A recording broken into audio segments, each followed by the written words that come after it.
from the hype of George Floyd death to now we let's go with it from the riots. We had our foot on America's neck everywhere.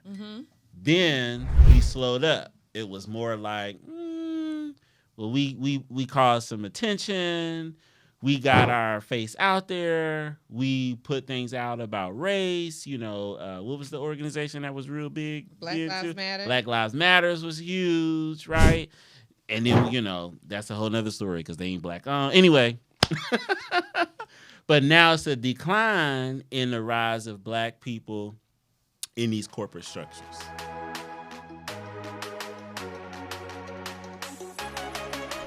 What's going on? We're glad to have you at another episode of Minding Your Biz podcast. Listen, everything that you hear or see on this podcast episode is for educational purposes only. We have not seen your books. We have not seen your specific situation. Make sure you please seek your financial advisor for anything pertaining to your situation. Peace.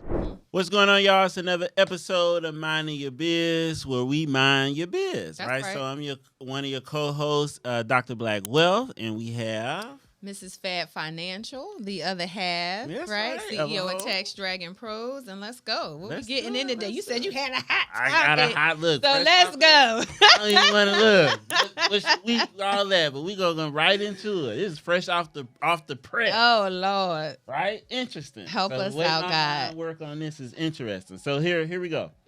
So I seen this article. You got it pulled up. Okay. The article is.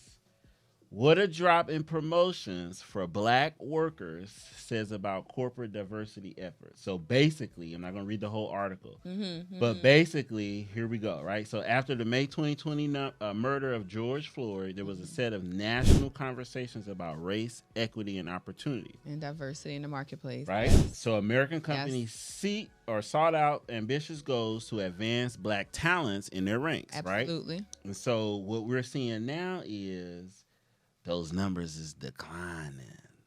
So after George Floyd, there was a spike of diversity and inclusion, D&I. We're gonna hire all the black people. We're gonna raise them up. We're gonna do da.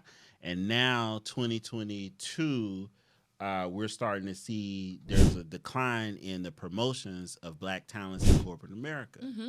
Interesting enough, I guess to get into our man and woman debate, when they started to promote black talent, there was a high number of black women who were promoted over any race, right? Over any race. And then now as the numbers kind of climb down, I think it's somewhere between every 60 or for black males, like every 70 to 100 people out of all the races are getting advanced up, but now they're slowing down. And so I just thought about, it's a good segue into our topic today, which we're going to break out later. But what I'm looking at is you have the rise of corporate America, and there's a struggle and a fight for our place in America, in Fortune 500 companies, for sure, for us to be C-suite executives, right? And so there's a high number of black people leaving jobs. You see it higher than most white men or any other race of people that are leaving because they're not advancing how they should feel or how they feel that they should be advancing. They reach a cap and they say, I can't get promoted to this. I'm out. And I thought it was very interesting on how just, from the hype of George Floyd death to now we let's go with it from the riots. We had our foot on America's neck everywhere. Then we slowed up. It was more like, well, we caused some attention. We got our face out there. We put things out about race. What was the organization that was real big? Black Lives Matter. Black Lives Matters was huge, right? And then, that's a whole nother story because they ain't black. Anyway. But now it's a decline in the rise of black people in these corporate structures. What you think about that? I had to write notes. I had to get my thoughts down for that. I told you I had to get my notes. I said, "Ooh, this is a good." I had to get my notes. So I feel a lot of different things about this topic, and one of them because especially the corporate situation, because a friend of mine that's close to my heart is going through something very similar in this space. She works for a top Fortune 500 company and has been overlooked for promotions. Right. And it's like the way they play it, and they do bring in and try to bring in diversity and equity and exclusion, but I think sometimes we're not having really honest conversations about what that really looks like, right? And I think also to the political structure surrounding it, where now white people feel persecuted. They feel that it's pushing, it's in my face. And so depending on the political party is like the pendulum swings this way, it's swinging back. I feel like with a lot of stuff in general, right? You talk about the Reconstruction era after the Civil War, where it was giving black people political power, and it was too much. And so the pendulum swung back, which came up with the rise of the KKK, right? So I think when, as we take steps forward to have our place in society, we get a really big pushback because people, change is difficult, and we have to be really diligent and consistent about what that change looks like and have honest conversations about that, about race, and I think it has to work hand in hand. So I think the political feat of it with the corporate has to work together, right? The corporate's like, yep, I think this is a good thing, right? Because when George Floyd died, and it was everywhere, and he got such a global reach, people were protesting around the world, right? Like, oh my God. And you saw Chauvin's blacks all over the place, everywhere, with his knee on that man's neck with no disdain for human life. For sure. His face sold it, right? Which meant that a lot of people who are non-black didn't think racism was still a thing, right? It was like, you had a black president, you voted for Barack Obama. It's no people racism. Got lax after Obama left. It was like, racism is cured, right? And it was like, I see black people in their fancy cars, type of thing. And so the people didn't understand the political structure and the system that's set up for black and brown people not to win, right? It's a systematic thing. And I think that showed that. So it was like, okay, maybe us in the corporate space, we need to do something more, because when we look at our ranks, we do lack diversity. We don't have people that don't look like us. And I think that's also, it goes even with black people, right? I feel comfortable around my people, right? Am I racist? I'm not racist. I will interact and I will sit with people that are not me, but I don't judge necessarily white people because they only want to hang with white people. The issue comes in because you're sitting in a position of power. And when you're a hiring CEO and you only hire people that look like you, regardless of your talent pool, that becomes an issue. And I think, but is it really an issue? I think it is an issue. I think the article made me think about, and it might make me contrarian or what that looks like, but I look at it like there's a large amount of us who are followers of Martin Luther King, and in his early stages, because he switched his narrative late. I'll talk about that later, but in his early stages of peace and integration. And so they passed the laws to integrate blacks and whites, to not have separation. And I think articles like this go back to that same fight. And I think there's a lot of us who have the mentality, if we go put them against each other, like Malcolm X.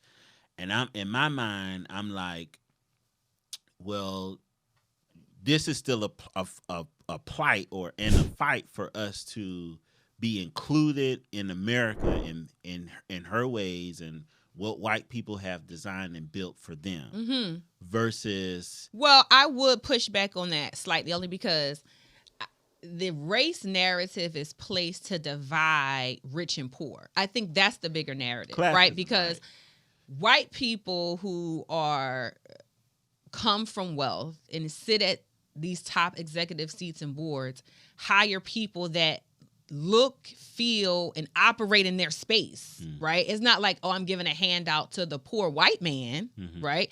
He's giving a handout and helping his fellow Yale graduate, his fellow country club graduate, his father's friend's son, right? That nepotism, the good old boys club is a thing. And I think classism is more the thing, because when Martin was talking about even Malcolm and said, hey, all poor people should come together, right? You throw in the race narrative to distract from what's really happening, right? And so it was somebody who mentioned, I can't think the name, but they gave a really good example about how classism works and how we distract from what's really happening. And it was like, hey, I have 3 cookies. I have 3 cookies on my plate. Everybody has a plate. I have 3 on mine. I'm going to give you 1. I'm going to keep 2. You guys will fight over the 1 cookie. Right. And say that the other person is stealing the cookie while I still have 2 cookies on my plate. Right. Versus giving each person a cookie. And I think that's the thing when you throw racism and we're fighting over the same cookie versus the system that could give more cookies. No, right? And so I'm like, I agree. So like that further drives my point, right? So I agree that it's for sure a classism thing. Yeah. Like it's a for richer or for poorer situation. Yeah. Right? We need to just be in position to receive the riches that we know that we can go get. However, through systemic racism has put barriers in place to help us or keep us from achieving that. But when you look at history of the untold, there's always stories of towns and people and places of Black people who were doing good, had their own jobs, had their own interacted with the economy. Because we had to, because we were shut out from for sure mainstream white America society. So as Black people, it just shows how we will turn lemons into lemonade. Right. When you deny us and we can't do a certain thing, we will make it work. Oh no, you don't want us. We can't shop in your supermarket. Yep. No problem. We'll create our own. We can't ride in your taxis. Yep. We'll create our own taxi company and bus company and hair salon and this and that. But because it's just like a child, when you deny someone and you cut them off for certain things, we feel like their ice is colder. And we've talked about that before. I know. I need part. To, and in some cases, it is true, right? Every city it wasn't all over every city that this beautiful Black Harlem Renaissance was happening, right? Certain towns in the South were obviously and intentionally different and poor than the white towns, right? And so our bathrooms, their schools, their homes were less, right? So if I crossed the track, I did see better. I got better, right? Because I was denied the financial ability to create in my space. Some places they created that, but the majority of places weren't like that. Right. So it was like, I need to live over there because mine, look at my space. Yeah. I'm doing the best that I have, but that's what created those cities, those urban centers, because they created their own. The Harlem Renaissance happened because they created their own infrastructure and ecosystem of culture and art and music and business that some other places couldn't do, right? You're talking about the South. Some places that if you thought about doing something on your own, the KKK and the police and the infrastructure will come and stamp it out. That's the hard problem with the racist people in America, because it's, as I build, now I have to worry about people who just don't like me and come and destroying the stuff that I built. Yeah. So it's hard for me to build. Yeah. And through that emotion has trickled down through generations, because now what happens is we get to a point where we're like, we don't even try, because it's like, why even try to build it if they're not going to do nothing but destroy it, But this article brings me back to the whole, like I said, well, we fighting for integration. Yeah. And some could say it was good. Some could say it diluted most Black people businesses and their way of life. But I think for me, I'm looking at it from a standpoint like I'm a strong advocate for businesses and business owners, period. Mm-hmm. That doesn't mean that I think that everybody should be a business owner, because I don't think everybody's capable. Yeah. But what I do think is there needs to be a stronger conversation around Black people developing their own to begin to hire their people. Yeah. Right? Because that's where we come into that's in this space, that's where we're coming into. They're not hiring, they're not bringing you to C-suites. But it's like you said, classism. Me and John been in the country club. He's a good CEO or he's a good this, that, and the third, and we're not in those spaces. And nor most of us are not in the position to where we're building infrastructures and companies to where we could be in a position to hire our own people as well. Yeah, for so sure. I think I'm not planning on, well, is this good or bad? I'm thinking that we just need to have more conversations around building Black businesses. No, for sure. Building infrastructure so we could be in a position of power and control who comes in our organization, who don't. Doesn't mean that we got to just hire Black people. But we have more say-so in corporate America as we become and build up to be more corporate. And I think that conversation is an oversight that not many people are having. Just like when Malcolm days, it was always the black. Hey, no, it's the building of your own. It's the how can I build my own and seek and have peace? But you can't really do that if I don't have my own thing. No, for sure. You know what I mean? No, I agree. I think it's this, for me, it's like the diversity of thought and people staying focused on one part of the problem, right? And it's two things to be right at the same time. Right. It is a culmination of things on why why Black people, right? You know what I mean? Right. It's not a one thing. For sure. It is a systematic collage of things why as Black people where we are today, right? Good, bad, or indifferent, right? Because we've definitely seen progress. We've seen growth. We're not where most of us would like to be or where we think the culture should be. Far better than right? 18. Absolutely. Because I always say we sitting here in this room with all Black faces, right, and I'm not afraid that somebody in the hood about to run up on me, right, or that because I'm reading, writing, or expressing my opinion, right, that somebody about to run up in here and shut us down. Right. You know what I mean? So we have made movement, a lot of movement. And we just have to continue making more. And sometimes it's not going to be in our generation, right? People fought that are not here, and we are benefiting from their fight. So I think today we fight for the people that are coming behind us. And I think when you think unselfishly to go, hey, I'm making this space better for the people that come behind me, I think Black people would jump in the fight and understand where their power is. That it's not about doing it in this lifetime for you selfishly. Like, oh, I'm not going to do it because... or I can't take it to me. I can't take it when I die. You know what I mean? It's a certain mindset of people. But I think us as Black people are so creative and innovative. And, we created soul food from scraps and trash. That built America. For sure. So I think that we are a vibrant people who will make do. Right? And I think that article... when we talk about diversity and inclusion, it's really about having the empathy and capacity to understand people's perspectives. I'm not saying you have to hire me because I'm Black, but I need you to understand why. And when you look around if I'm capable of doing the job, absolutely, if I'm exceeding in my performance, then hire me. Then give me an extra shot because systematically through generations, my people weren't allowed to sit at the table. And I think we need to acknowledge that. And there might be a certain generation of people who are in that space, right? Like our parents or whatever that are in those Fortune 500 because that's what they seen growing up. I think it's a lot of younger people or, millennials or even some younger or older that are moving in the space of like building their own business. Because at this point, like if you're a C-suite or damn near a C-suite executive, Like, you only got two choices. Either you're going to go do something on your own, or you're going to go and find another company to work for. And you're still going to be shuffling the deck because you're going to run into the as you same reach problem. your glass ceiling. Right. You reach your glass ceiling. And that's why I'm like, it's more of us as we build and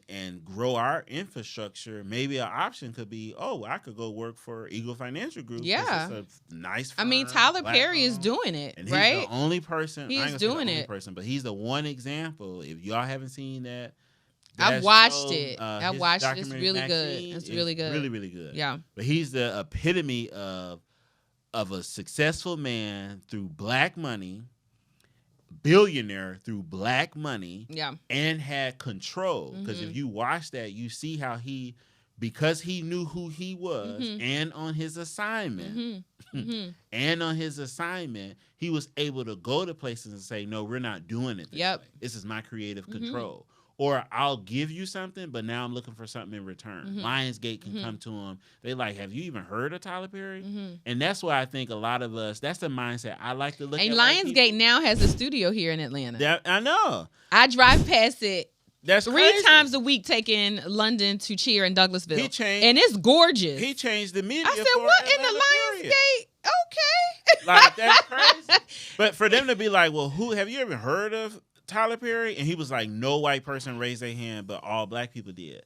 So for me, I'm not saying that racism and all that stuff don't exist, but I also like to have that mindset of like, they just not looking for us. Like, that's they people, that's what they want to do, and they going after the people that they know, like, and trust, and we're just not it. And we're fighting to be into a world that they're just not, some of them are just not consciously aware. The guy had no idea who he was. Had to go research him and say, oh, this is Tyler Perry? Well, let's work out a deal. And what are those people? He has a group of people, and why are they coming out? Right. Who? He broke all the rules. It was like, black people do what? They $1 million off of a character Medea, and he was telling our story. What is? I don't even understand what's this happening. And right? that's diversity and inclusion. Yeah. We live a different life. Yeah. Right. And so I think that is it is not just bringing me in your space. Yeah. It's having the capacity to empathize with our culture, with who we are as people. We are loud. We are vibrant. We talk with our hands. Yeah. You know what I mean? Because I may be yelling doesn't mean I'm angry or being disrespectful to you. You know, and I think that's a part of who we are as people, because when white people are in our spaces, we tend to tone it down. Yeah. We tend to alter who we are because they don't know us. Yeah, they don't switching. Because they get off put. You're the angry black so and so. Start to be a little bit more clearer. Correct. But that's not who we are, and that's diversity and inclusion. If you're around, and it goes a little bit both ways too, but because we've had to adjust to their environments and their communities, and we're just asking the opposite. Right. Know who we are as people, right? And I don't think there's nothing wrong with that. I think that at the same time, like you said, we tackling a lot of problems at one time. Oh, for sure. So at the same time, some of us are like, because they've been bamboozled and brainwashed to think that we are a certain type of people from generations down to the point that they see it no other way, hence the video. Especially poor white people. Right? That's where you can really talk about classism. Right. On how, the wealthy knew what they were doing, and the wealthy white people played on the emotions of poor white people. That's why you have the slave. To this day, right now. So the KKK was birthed out. In rural, white, poor areas. Because those guys schools are closing. Yep. Hospitals are closing. And they vote against their own best interest because someone shows them that the black and brown boogeyman are taking your resources, are killing your children and raping your families. That fear mongering that still plays today. When you don't have internet, you don't have hospitals, jobs, it's still places in rural Georgia that have dirt roads. For sure. But because we are taking their guns. Yeah. I'm going to vote against my own best interests. And that's what I'm saying. Like, at the same time, we got to tackle all these things at one time. So yes, there might be some of us who are like, well, listen, I still want to fight for my right. I feel like I could be the top GM at Ford company, Yeah. whatever that looks like. But then there should be a large number of us, which I don't think we see more publicly, like how we did back in the day, of those groups and factions, like the Black Panther Party, For sure. the Nation, Yeah. or the NAACP when it wasn't really controlled, right? All these organizations that was for the advancement of people to build our own thing. I mean, to hire what's our the people. NAACP for our advancement? No, I said before it was controlled. Oh. 'Cause I'm like, They definitely was controlled. Just like, but you see the same thing happen with the NAACP. It was the same thing that happened with the Black Lives Matter. Started out as a good thing, started off for Black people, and then people fold to the economic pressures of white people. Now it's who can control the narrative, who can control the media. because I'm like, Who y'all, can are they control still the relevant? mind? Y'all still trying to speak for us at this point in game and time? I don't think so, but that's my personal opinion. I mean, you know. So listen, we all gotta build it, right? Like there's gonna be all the things, everything is a factor. Yeah. What I'm getting down to is I'm in my Malcolm bag. You gonna fight for your own, build our own. Like if we could help establish more Black companies, if we're gonna take on the mantle, and this is where I don't play around. If we're gonna say we want to be business owners, Yeah.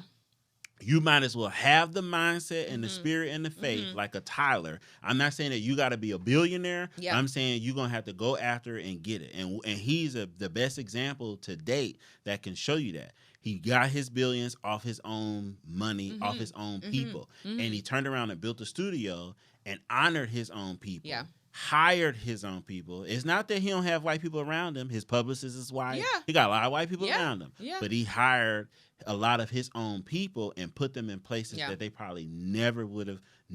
Cicely Tyson's, for one, paid her $1 million for a role. She never made that type of money until she met him, right? So the effects of somebody making it to $1 million, past $1 million, has this reward as we transition into, right, all business owners should be a millionaire. We should make it to at least be $1 million, because before that, it's for you. Anything really after $1 million is for everybody else. That's true. The economic structure of your whole world changes. I mean, the Texas alone. For sure. There's no $1 million left. I'm Just the telling you. Texas alone. So I'm you telling got to go for 2.5. You do. You got to go. But at you gotta least shoot if for you hit the 2.5. million gross, we at a place where we can say, I got it. Yeah. Now you know how to double down to hit multi-millions For to the sure. billions, right? And then do the tax strategies from partnering with the right people to help save. Because you're right, taxes is going to kill it. But the ability to be able to hire more people. Yeah. Hire and advance the people around you. The cleaners just got a pay increase. The car wash just got a pay increase.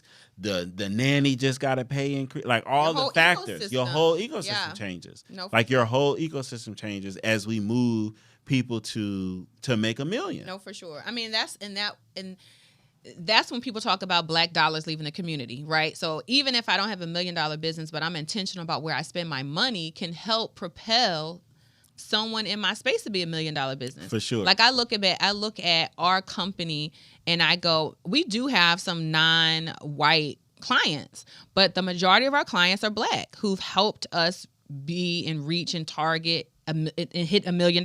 Yeah. So I think, there's money in our community. If it's targeted the right way, it can help most of us, all of us, right? And I think that we need to be really intentional and realistic about that space. Like I feel like we don't give ourselves enough credit where our dollars go, right? Our money and our power. Yeah. Based on how we make other people really, really successful. For sure. For sure. I mean, and when you look at that, like make it to $1 million, what does that look like? For sure. What does that look like? I like to look at it from, right, like we want to make it to $1 million.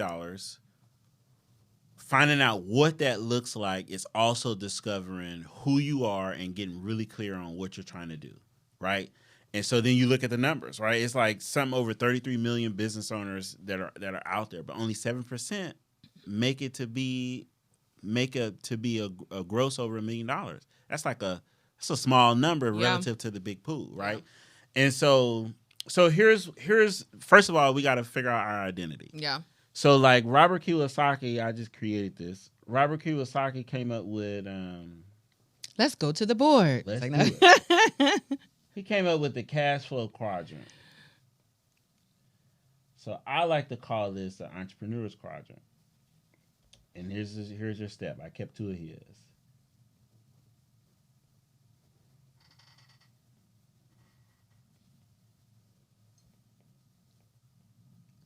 So we go from founder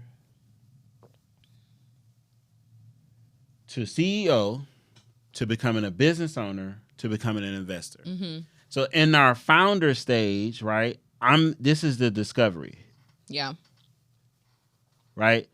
The discovery is, who am I? What am I trying to create? What am I going to do? You might still be in that hobby stage, Mm-hmm. like, oh, let me do taxes on the side, or let me cut grass on the side. Let me get the camera, and I might get 1 or 2 clients to figure out if I like to do the videography space, right? Discovering. You're discovering. Yeah. But then once you locked in, you still stay that founder because you got that hype, like, oh, this is the new business. This is my thing. Oh, my God, we doing taxes. Oh, I got 500 clients. I made 6 figures this year, right? And then in that founder stage, you go through a few different cycles because now you're new in the money. Yeah.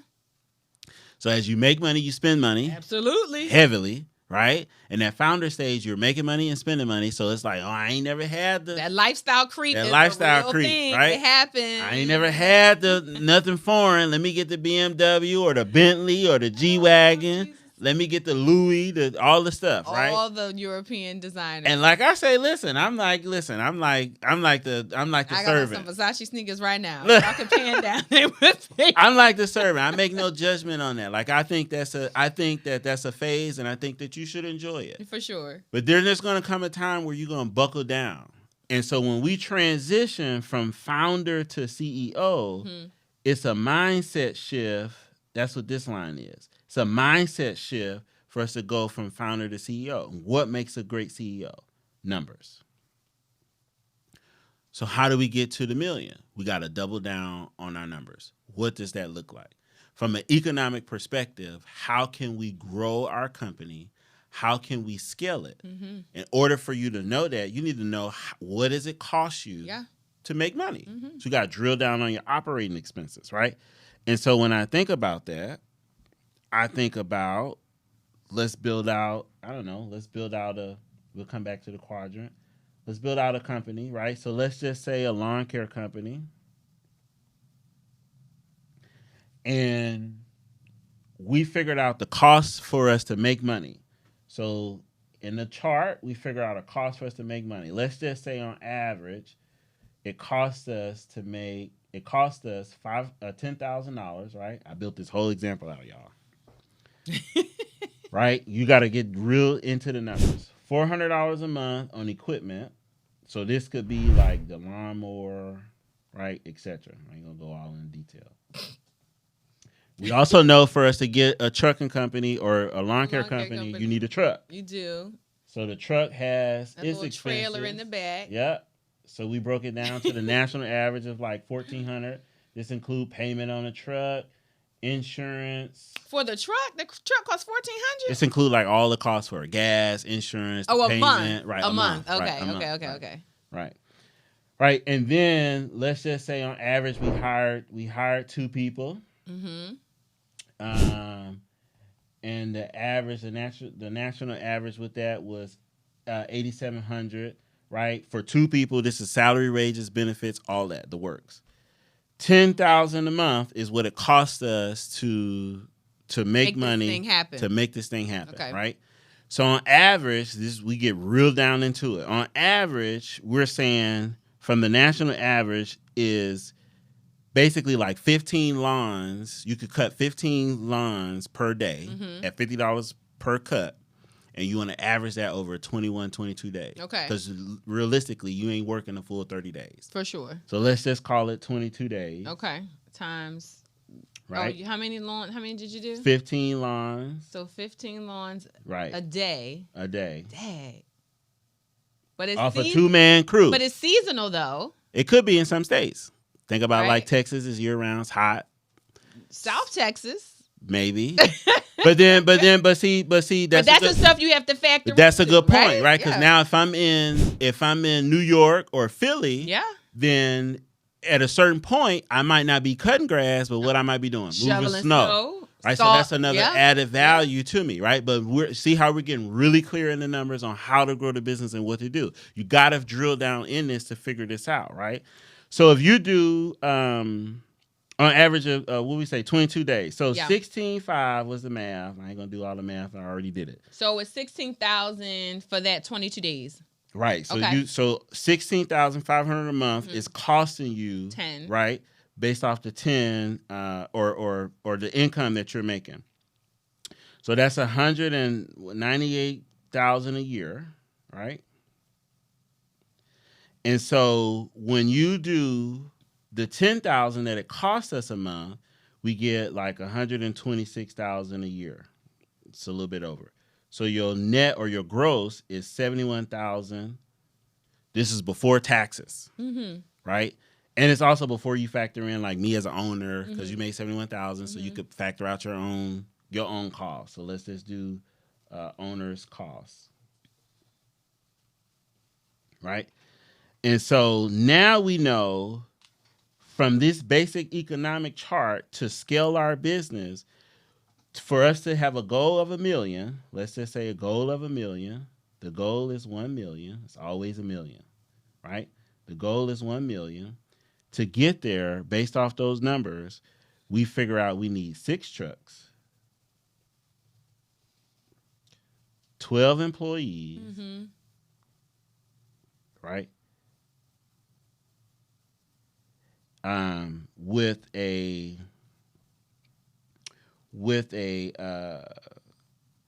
the average of about, what is that? That's about 450 kind of like jobs a month. So contracts. Okay. To get you to the $1 million.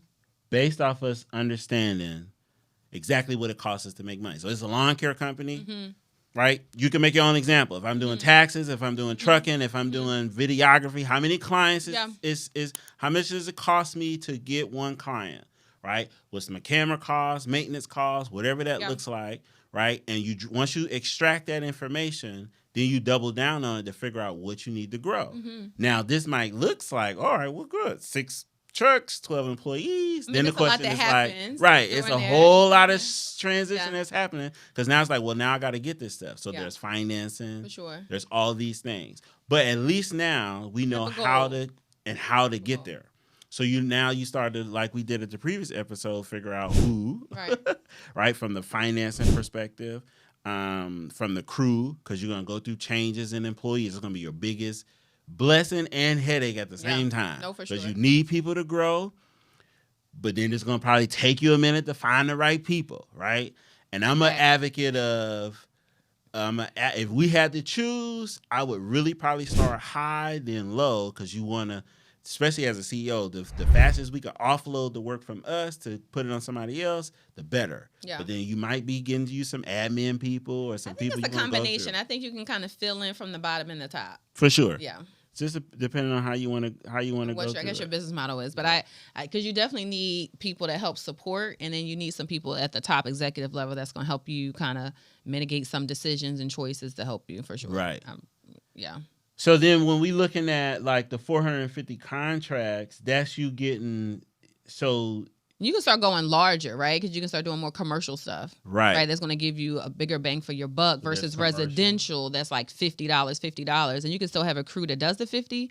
But hey, I also, at the same time, expanding and going for commercial, larger spaces and properties and schools and, churches and, larger spaces that are going to give you a little bit more consistency and more money. And that's putting on your CEO hat. Yeah. As we get off our high, so to speak, from becoming a founder, and we start really getting serious about our numbers, that CEO put us in a place where now you need to get in every last number and figuring out what metrics you need to look at, right? Because from who you're serving now to who you want to serve, how does that change? What does that transition look like? How can we grow? And it's only if you want to hit $1 million. You don't have to. For sure. I recommend you do. And sustaining $1 million. And sustain $1 million, right? Because you don't want to. Some people might oops and fall into $1 million, and that's cool. Yeah. But without these numbers, you cannot reproduce it. right? Difficult. I mean, and it's going to be difficult to do it, right? So, like, understanding this really breaks it down. So I know a lot of some of y'all might disagree. A lot of our new entrepreneurs that just, sold a few courses and they made $1 million or whatever that looks like, jumped into the coaching, right? Now I'm just getting back into business owners, building businesses the old way. Sometimes the old way is the new way. Sometimes you got to go slow to go fast, right? So that's you know what I mean? That's what I think. I got you know what I mean? You got to go slow you. to go fast. Sometimes, I know a lot of us young people dismiss the old, but it's them old that get you where you need to go. So I look at this and I'm like, we went on our quadrant, right? And we're going from where to go? We're going from founder to CEO, right? So in this CEO development, here's where you're going to make your million, right? As a business owner, this is us going past $1 million, right? This is multi-millions, and especially as an investor, but we're going to stick to founder to CEO. In the CEO, here's where the millions is made. But there's a couple skills that happens here. In order for us to get really clear in the numbers, we get really clear in who we are. I think one of the first things you need to do is solve high value problems. For sure. And having a good system. Right. Like, look at businesses that have great systems. Yeah. Right? And they solve the problems. For sure. Talk about Instacart, Airbnb, Chick-fil-A. Solving problems. Like, they have a good system. So I talk about him a lot. So my mentor Marcus, he said, and I was like, man, that's good. He was like, entrepreneurship is a thinking sport. Mm-hmm. Like, he who outthinks the next person wins. Mm-hmm. A lot of us want to start businesses, but we really don't want to start businesses. How long have you really sat with the market and to serve the market and not serve you? Mm-hmm. Like, it might be really nice to tell my story, but ain't nobody trying to hear that unless I'm providing a transition for a person to move them out of their present predicament into something better. Mm-hmm. Period. Mm-hmm. Right? So me writing a book and telling my story might be good to put on my shelf for my mom them to read it, who probably ain't gonna read it because she was there when I was growing up, right? But it might be really good sales for you. Right. But what if I could find a problem that people have mm-hmm. that I can solve, mm-hmm. or foresee a problem that people will have that they don't know that they need solving? So when we think about that, we jumped into and saturated businesses are probably a really good space to get into. Yeah. Taxes. Everybody do taxes. Everyone has a problem. And everybody got a people have to do what? Their so taxes. Many people. Right. So that's one, right? And your thing, like I mentioned in a previous video, right? Videography. That is a problem that could be solved. Why? Because all entrepreneurs we're in attention space. If you go on Instagram, you go on Facebook, I'm fighting for my videos is competing with social media's algorithm to fight for their attention to win their people. Mm-hmm. I need to get them off their platform into my own ecosystem. So I'm fighting for attention. How do we solve those high value problems, right? And then once you figure out a problem to solve, you got to get good at the skill. Really good. Master your skill. Yeah.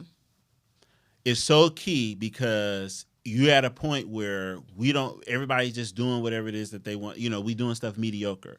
This is where your processes and procedures come into place. Mm-hmm. If I can get really good at my skill, then I can develop processes and procedures to get my skill out of my head mm-hmm. on paper so that you can come in and do it, or anybody else who want to come in, they can do it, right? And then we do what we did earlier in our example is get good at the numbers. Once we figure out what it costs us to make money, how we're making money, the market that we're in to make money, mm-hmm. then we rinse and repeat. And then you rinse and repeat it, right? You rinse and repeat it. And then I think in that this is the point where I met in my business where you have to define your messaging. Why is that? All businesses need leads. All businesses need leads. So in order for you to get leads, what is that? Marketing. Yeah. In order for you to have a good marketing strategy, what is that? Messaging. What is the message that I'm communicating to the people to find the client whose problem I can solve? Yeah. Right? And how do I get them in my ecosystem? Right? And I think about it, once you in this defining messages, we could do a sub A. So we need lead generation.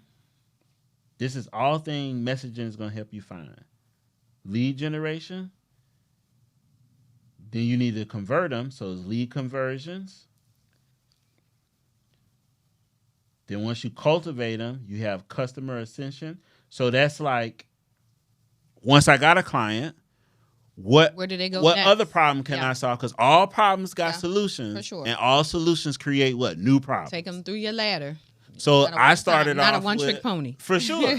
So we started off doing individual taxes. Mm-hmm. Then we figured out there's a lot of people who are trying to do Schedule C's because they got businesses. Mm-hmm. Now that's solved. Then now it's another problem. Now a lot of people don't know how to do businesses. Or bookkeeping. Or bookkeeping. So now we start servicing businesses. Now when we serve businesses, they got a lot of problems. They don't know their numbers, payroll, etc. Mm-hmm. So that's our customer ascension. And then the last thing is customer retention. How many repeat clients do you have and keep? Yeah. What is that ratio and what's that rate? How many on average? What's your retention rate? Is it a 98%? Is it 50%? It's the retaining 50%? And growing. That's what helps you hit that million and keep going. And in that system, you rinse and repeat it and keep going. It will help you scale and grow for sure.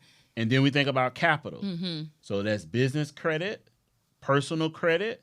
How can I leverage my finances to help better my company? So if I got good credit, there's no doc loan information, credit cards, or traditional lending, right? Or meeting investors to grow our company, right? This is how we're going to grow. Remember, we talked about the 6 trucks and the 12 employees. Right. These are the things that's going to help us equipment loans, education, all of this for sure. And it goes back to the last episode, the who, not how. Right. How do you get there? Who are the people, places, and things you need to connect with? Especially black businesses. Yeah. Everybody started with a 400 credit score. I ain't gonna say everybody, but majority of the people had violence in my names. I know, right? So it's like don't think that, and the only reason why I say it is because you might be in a business where you could luck up and really not need credit for a while, but then there's going to come a point where we might go from CEO to a business owner, and you for sure going to need credit. Yeah. Credit a name, credit score, and get leverage on cash. And the last thing you need to do, guys, is look, if it's working, don't stop. So rinse and repeat it. Yeah. You follow these steps and have the right mindset and get with the right people, 1 million is in your future. You will get to 1 million. And why am I stressing that? It's really not about the money. But the 1 million is the scoreboard for you to take care of the people around you and build up your whole ecosystem. We started off earlier about the article, right?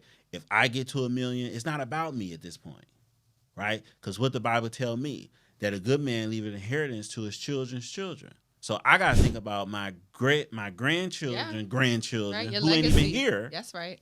That's one thing. And then if I can employ people, now I have their families in my hands, because they might not want to be a business owner, but they might be a really good COO. They might be a really good marketing person. Might be a really good personal assistant. You know what I mean? Mm-hmm. And so me making it past that point helps me put people in position where we could pay them so that they can feed their families. Yeah. And everybody be a good steward of their own ecosystem. Mm-hmm. So what you think? Get to 1 million as possible? I think that was good. Yeah? I think that was good. Get to the 1 million as possible. Listen.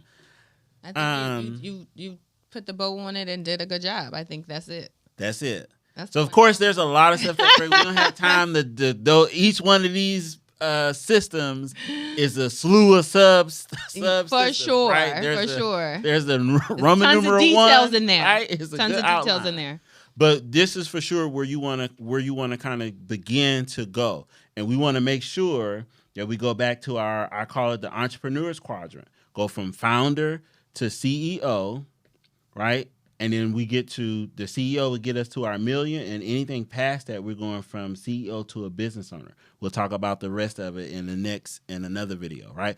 But make sure you stay on the entrepreneurs quadrant. And So, and I think that's good. So having coaching and getting in this environment and the spaces. So I know one of the things that I got coming up is in December, y'all look out for the Make More, Pay Less Challenge. Okay. Where we're going to be teaching business owners and professionals and accountants and whoever how to make more money, get to the million, and how to pay less in taxes at the same time from strategizing, right? Okay. So it's going to be a 5-day challenge we got coming up. The details will be coming out soon. Y'all see all the stuff. If you want to know more information, make sure that you look in the comment section and the description box where we'll have the link to get you there and everything that you need. And as we're preparing for tax season, we're both in the season of doing consultation calls for business owners that are trying to get their money together and pay less in taxes and whatever strategies, whatever fourth quarter, 2 minutes in the game left, fourth quarter strategies we could put together to get you to be the Kobe or Jordan of your business. We got you. So if you need some of those consultation calls, make sure that you reach us in the comment section where we'll have all our links to get into one of our firms. And please, guys, we hope the information that you have was useful good and valuable. Please. Like, comment, and share. Subscribe. Do all the things. Yep. The housekeeping. You can find us on Instagram at Mrs. Fair Financial. Yep. And Dr. BlackWealth, right? Make sure you like, share, subscribe. Share us with the people. Yeah. Don't be selfish with the information. We're giving out good stuff. I know we are, right? Let us know if we're not in the comments, and we'll improve it. But make sure you do that. Keep your opinions to yourself. I don't want it's like, no, it's good. It's all good. I'm in my CEO phase. So I'm all in the comments. The negative comments, I welcome them, right? Because we can only do what? Get better. We can only get better. That's true.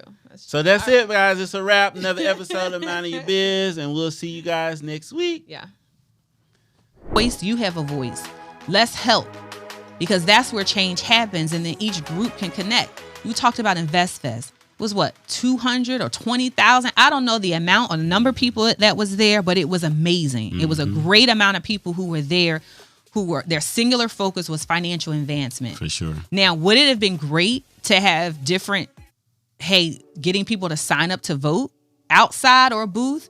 Hey, you from the city of Atlanta, you from the city of Louisiana, where are you? What's your address? Get local people involved. Mm-hmm. What city are you in? What zone are you in? This is your city council. This is when they give people the information that'll help change their circumstances in real life. Don't just give them, say, here, make this money. Right. How can you, make money, get involved in your political arm in your area,